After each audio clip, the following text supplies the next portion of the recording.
waaw mbokk yi maa ngi dellu si waat di leen nuyu yéen ñëpp ku ci nekk ci sa tur ak sa sant di jéggalu ci li nga xam ne moom mooy dog-dog bi nga xam ne am nañ ko ci ndorteelu waxtaan bi ñu bëgg am ak yéen damay njëkk door nag di leen nuyu ku ci nekk ci turam ak ci santam di am kontante ak mbégte war a dellu si waat nu ma koy bëgg di fas yéene def semaine bu nekk am yóbbal boo xam ne danaa ko indil mbokk yi freedom ne na respect ma ne ko respect à vous aussi dañuy bëgg di semaine bu nekk mu am chronique bu ndaw boo xam ne bëgg nañ koo def sunu xalaat ci tolluwaayu réew mi soxna Aïcha Diawara ma naan ko jufa ñoo fa bàyyi maa ngi koy ziyaar lu bare di ko seet di seet borom këram ak njabootam Omar Konte maa ngi lay nuyu kooku sama waaju yàgg la Titi Camara maa ngi lay nuyu xam ngeen ni semaine bi passé jukki nañ fi waxtu li tuuti ci wàllu institution yi ak mbëbët bi nga xam ne am nañu ko ngir sunu institution yi gën a dëgër ndax jàpp nañu ni ab réew moom pour mu dox faaw institution yi jouer seen rôle institution yooyu nag pour ñu jouer seen rôle mbokk yi du càggante nit mooy jóge fële ñëw defaroon ñu institution yu baax déedéet nit day ñëw indi xalaatam wante dafa war a fekk nag ni lii nga xam ne moom mooy liggéey bi li ci gën a bari mi ngi reposé wu ci ñi nga xam ne ñoom ñooy ndawu réew mi loolu moo tax tey ma bëgg joxe quelques exemples ci wàllu engagement citoyen ak kañ la commencé biir Sénégal dañuy jéem a interroger l'histoire du Sénégal ci jaar-jaaram naka la fa jeunesse sénégalaise bi taxawoo lan moo nekkoon son apport par rapport au combat démocratique yi nga xam ne xew na Sénégal dafa am solo lu tax mu am solo mooy nit dafay am wéeruwaay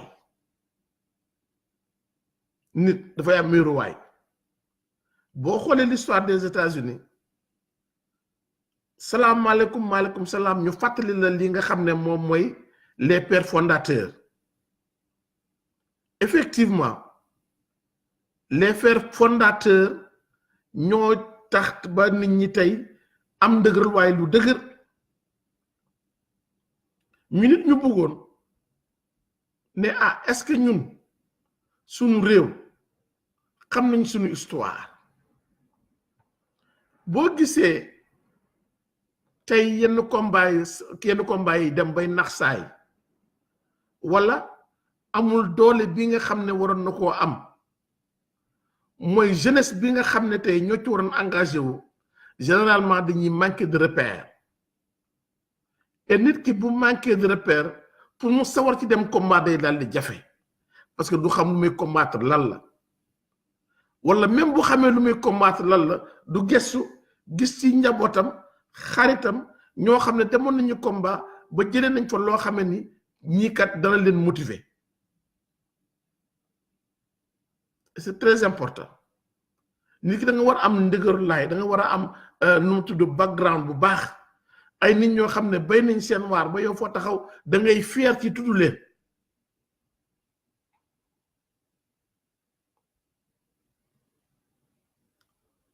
dañu fi génn ci bés bu mel ni le 19 bi passé gars yi de fii Sénégal dara dootu fi xew ma ne leen bu fi dara xewatulee de mun naa indi musiba xam nga lu tax une population boo xam ne dafay veiller à ce que les institutions marchent normalement à ce que doomu Sénégal yëpp ñu yemale leen cette population là waxuma dafa war a nekk sur le qui-vive tout le temps de wante lu muy nelaw du daal di bari mbokk yi tey dama bëggoon rek am benn rappel historique bu ndaw bu ma def ngir sénégalais yi xam ni le combat que l'on veut mener pour des institutions fortes et démocratiques institutions yoo xam ne dafay tëddee njaaxaanaay yemale ñëpp c'est bien possible naka la possible dama sama benn xarit bu nekk France Nice dama ko gis keroog temps yee mu bind ci Facebook bi je crois c'était la semaine dernière ni mi ngi dem rejoindre le parti politique PASTEF ndax fa la gis boppam ma ne ko lu am solo ngi noonu ngay def ma ne ko ndaw bu nekk tey jii war ngaa jël sab kaye bind ci la Sénégal nga xool fu Sénégal toll ndax mi ngi dox wala doxul bu fekkee mi ngi dox ñu gën koo renforcer ngir mu doxal ñi nga xam ne moom mooy les générations futures bu fekkee doxul nag ñu jéem a rectifier li nga xam ne moom mooy le tir dès aujourd'hui te loolu bu amee it dina gulet ndax xam nga lu tax moo tax en titre tey ci sama biir yóbbal ma ni et si on se rappelait de ces trois jeunes Saint-Louisiens qui avaient créé en 1912 le mouvement des jeunes sénégalais 1912 période coloniale lañ nekkoon léegi ñu ne Sénégal am na droit fal député boo xam ne moo koy toogal Assemblée nationale française Sénégal am na droit fal député boo xam ne moo koy toogal Assemblée nationale française mais ñu seetlu ni ba loi ba bañ ko tegee ñiy tegle di falu ñëpp ñii ay tubaab lañu ñii ay mulâtre lañu ñii ay tubaab lañu ñii ay mulâtre lañu te ñu ne sénégalais lañuy représenté kon kay xanaa nga war a mën a jël kenn ci ñoom ku juddoo ci ñoom mel ni ñoom màggee ni ñoom di solo ni ñoom di lekkee ni ñoom quelqu'un issu du peuple comme on dit alors ci noonu la ñuy dégg ñun ñëpp la candidature de Blaise Diagne ba nu mu gagné parce que avant lui xaaral ma jël sama livre histoire bi tuuti avant lui dafa am ñoo xamee ni ñoo doon fallu te ñii soit mulâtre la ñuy nekk wala ñu nekk tubaab carrément boo xoolee Alfred Gasconi moo fallu de 1879 à 1889 ba mu paree Aristide Vallon fallu de 1889 à 1893 Gilles Gouchard topp ci moom it tubaab la de 1893 à 1832 Hector Dagu topp ci moom it européen la tubaab 1898 1902 François Carpot moom di mulâtre moom tegu ci 1902 1914 ñu ne député li ñu bëgg pour sénégalais yi mu représenté leen ci tugal waaye ñiy jógee tugal ñëw di dajale ci fii ba tey ñooy nekkaat député dem siège waat à l'Assemblée nationale gars yi ne foog mu changer am seen candidat muy Blaise Diagne fii la solo bi nekkee dafa am ñetti jeunes ñoo xamee ni ci jamono yooyu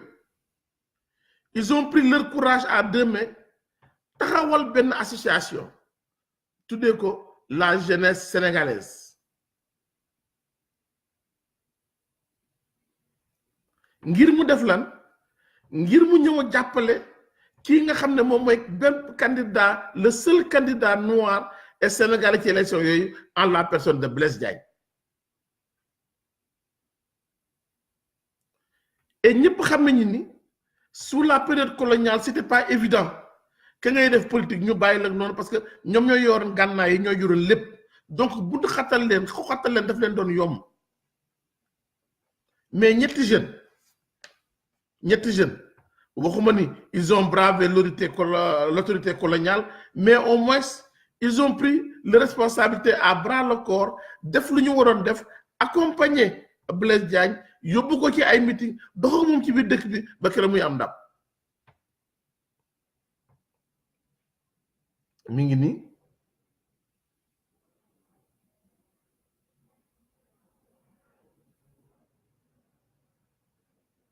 waaw booy lire livre bi di nga gis ni ñu ngi ci wax ni l'actionnisme prévaut alors dans les 4 communes pour contourner les habitations imposées à la place à la liberté d'expression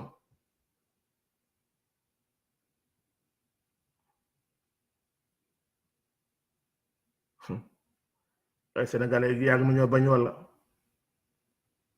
ba nga xamee ne fu mu toll nii bugg nañ jël léegi ci nooteel bu ñu nekk ñu fexe ba regroupé wu déjà am nañ candidat boo xam ne moom lañ fas yéene jàppale mais candidat rek doyul fokk nga dugg ci goxaat yi wax ak nit ñi te amuñu les moyens yi tubaab yi am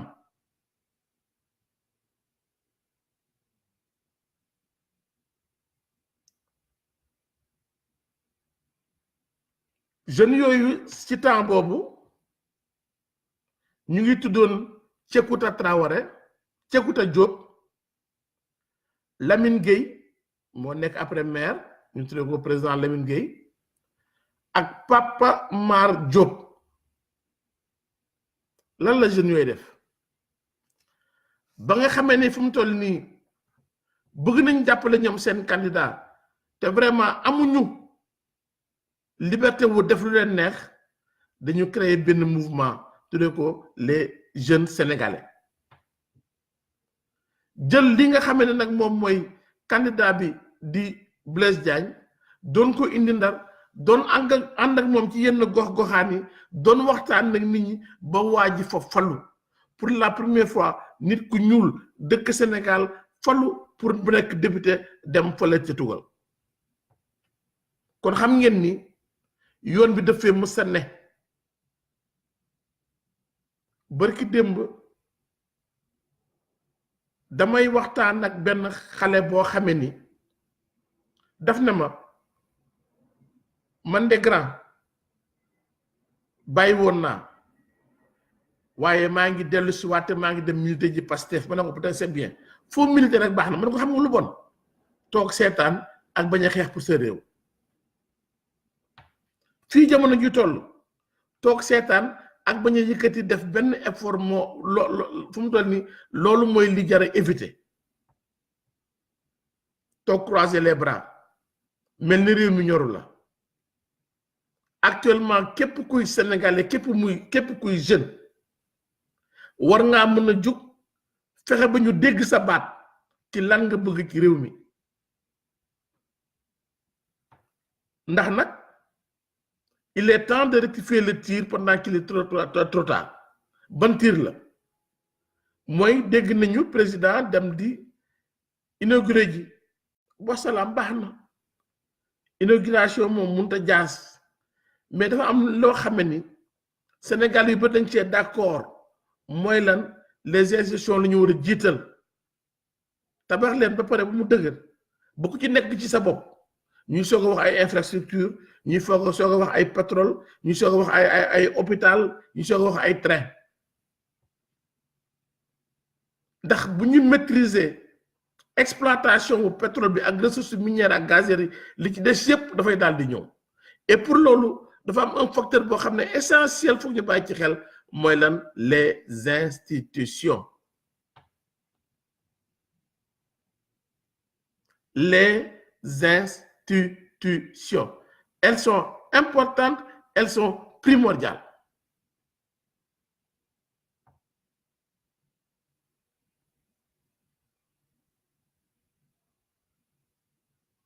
mbokk yi après boo ci nekkee da nga ciy jéem dara jox naa leen léegi l'exemple de ces 3 jeunes Saint-Louisiens d'alors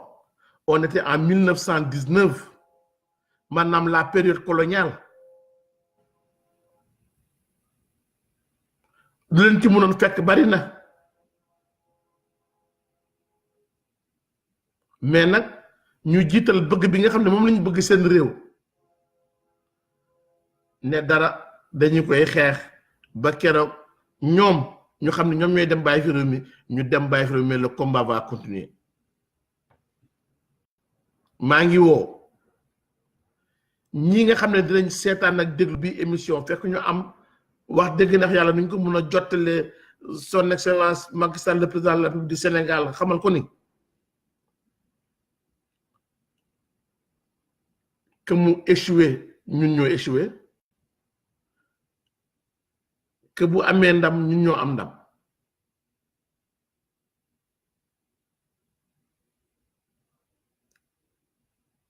bu échoué ñun ñoo échoué ndax si ñun lay gën a metti waaye bu amee ndam it ñu gën koo kontaan ndax danañ xam ni sunu ndam la waaye am ndam nag dañu koy jug dox ko lijjanti ko wax ko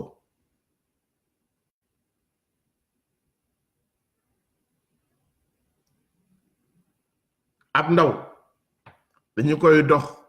lijjanti ko wax ko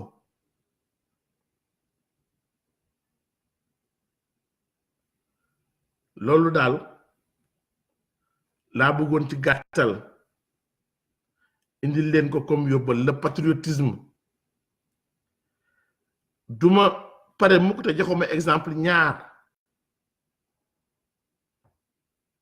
kenn ki muy tudd Baye Ibou nekk foofu ca France Nice barki démb daf ma woon ne ma décidé naa damay rejoindre les patriotes Pastef ma ne ko alhamdulilahi rabbil alamin ndax daan nañ fi jotee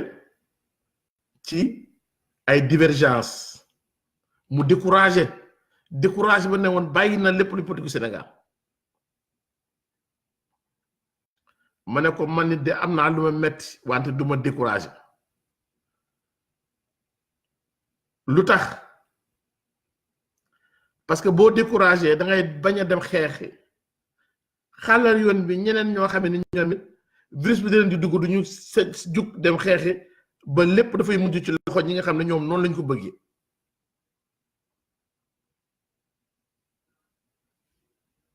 moo tax ma ni nañu góorgóorlu moo tax ma ni nañu farlu te xam ni réew mi bu doxee ñun la doxal bu suuxee ñun la suuxal mbokk yi lii la naan leen léegi histoire bu am solo mooy ces jeunes sénégalais d'alors c'était en 1919 en 1912 qui avaient créé le mouvement des Saint-Louisiens pour lan pour mën a jàppale ki nga xam ne ñoom moo doon seen mbokk moo doon seen xarit ñuul ni ñoom dëkk ci dëkk bi ni ñoom mu doon Blaise Diagne moom rek moo doon nit ku ñuul ci jamono yi nga xam ne ay tubaab ak i métis ñu doon xëccoo maanaam rôle député bi ba ñu daan fan war a dem France toogal fa li nga xam ne mooy réew mi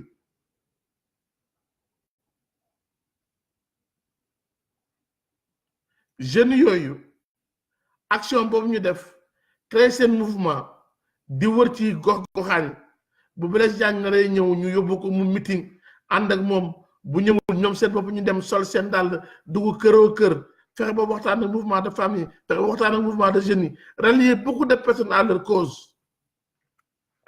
ne leen xam ngeen lan la dafa jot suñu représentation bii ay nit ñu ñun ñi man dem fa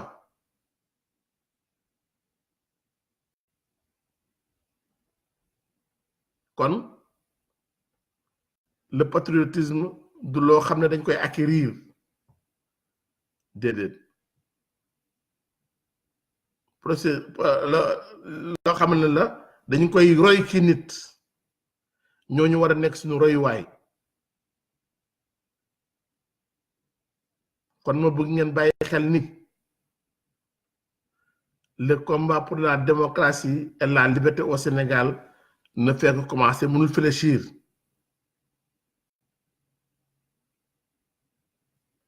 nañu fexe ba ku ci nekk nga jéem sa ként lay kàttan dugal ci sa loxo maa ngi dégg sànq sama mbokk mu baax moom di ko wax Pape Alé Niang ci chronique am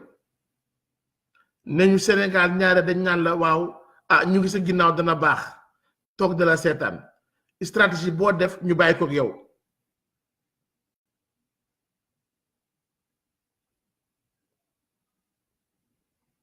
nañu defaraat toogaay bi toogaay ban le patriotisme l'engagement politique notre pays en a besoin xaw ma ndax xam ngeen ni soxla na ko wala waaye soxla na ko baax a baax a baax a baax a baax a baax a baax ñii nag ay royuwaay lañu ñoom ñi nga xam ne ba fi dara nekkulee maanaam loi yi gën a strict dañoo taxaw faire face pour affirmer li nga xam ne moom mooy seen sénégalité seen africanité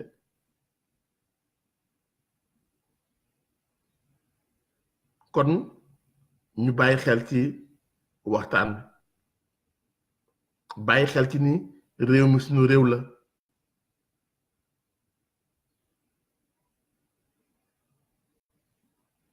comme ni ko Aby Ndour wayee woon réew mi suñu réew la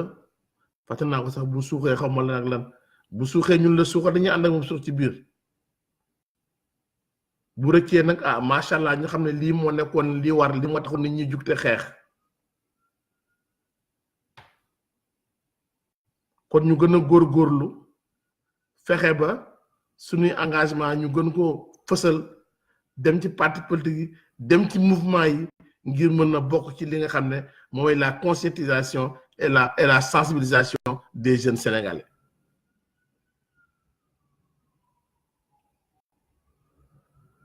lii laa la indiloon tey ci yóbbal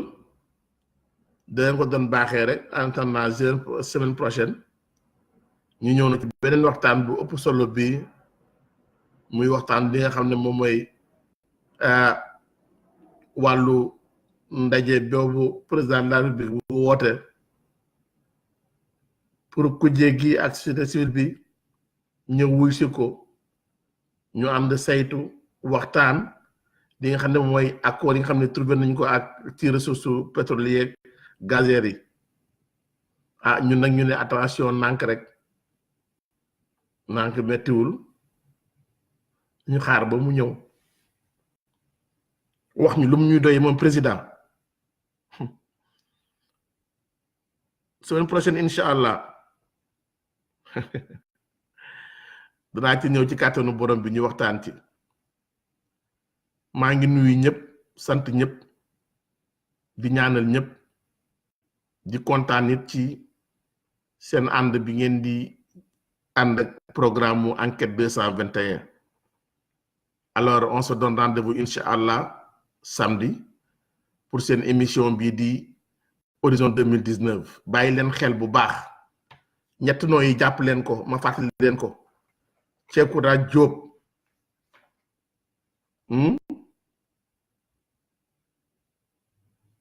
Iba Mar Jóob ak Lam Gueye ñoo nekkoon ces 3 jeunes là yi nga xam ne ni ñoo accompagné woon Blaise Diagne jàppale ko kon l'engagement citoyen dafa mus a nekk Sénégal mi ngi ci yéen quelque part mais dafa war a jug ñu yee ko mu jug ñu xam nag ni réew mi fi mu toll ni soxla na xel ak xalaatu doomam yépp ñu leen di ñaanal jàmm di ko sàkku ci yéen jox leen rendez-vous incha allah samedi ci kàttanu borom bi 18h de Dakar ba tey fii rek seen page Facebook jërë ngeen jëf